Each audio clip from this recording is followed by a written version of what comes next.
Decided to ease today, but stocks didn't rally. Why not? Don Luskin, what happened to stocks? Easy money, according to Wall Street, is great for stocks. A falling dollar is great for stocks. Stocks forgot to rally, Don. Why is this? Well, stocks didn't end up up on the day, but they certainly did rally from the time of the announcement. Don't forget, stocks opened at the lows on alarming news coming out of China. So there was some effect. But I think the real key of why wasn't there just a fantastic melt-up with this supposed Fed to the rescue story, the answer is that this was an incremental step. You have to remember, Ben Bernanke is first and foremost a gradualist. He gave a great speech in 2004 called Gradualism. This is a guy who wants to take baby steps, especially under times of uncertainty, which he believes we are in right now, and he is certainly right about that. So he wants to get there just a little bit at a time. I think seeing stocks roughly unchanged on the day, Bernanke's probably going home and patting himself on the back saying, hey, that was beautiful. I managed expectations just perfectly. Stock market, is that what I'm hearing? I don't like the stock market. Like stock. I like commodities. I like gold still. Whoa, Don Luskin, did you hear Brother Ozanian? What's your reaction to that? I agree with half of it. I like commodities and I like gold, but I also like stocks here a little bit. I mean, they come in third after gold and commodities, but stocks are. The economy's not going into a double dip.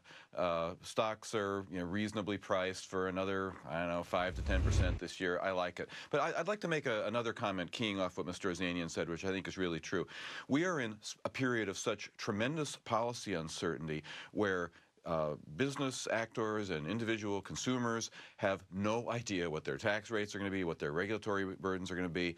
Don't forget, one of the most important government actors to generate uncertainty is the Fed itself. So the most important thing the Fed could do now would be to be very clear with people about what its policies are going to be, to not leave people in suspense so that it actually doesn't matter what they say at the next meeting. Well, Don, and the best I don't way want to for them interrupt, to... Did they do that today? I mean, I think they may have opened the door to all kinds of speculations. Right.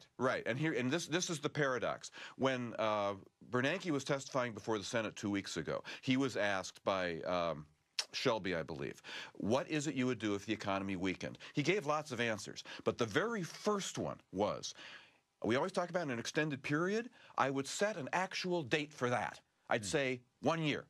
Well, what he's saying is, if I could do it all by myself, I'd take all uncertainty about the Fed out. I would tell you what the Fed's going to do for the whole next year, and that would be huge. The problem is that is a bridge too far for Bernanke and this particular FOMC that he has to get to vote with him. And the dissent of Thomas Honig today, which completely expanded his scope and takes him way off the reservation, you can see why Bernanke could not have possibly done that. Right. But that's the best thing he could have done. One guy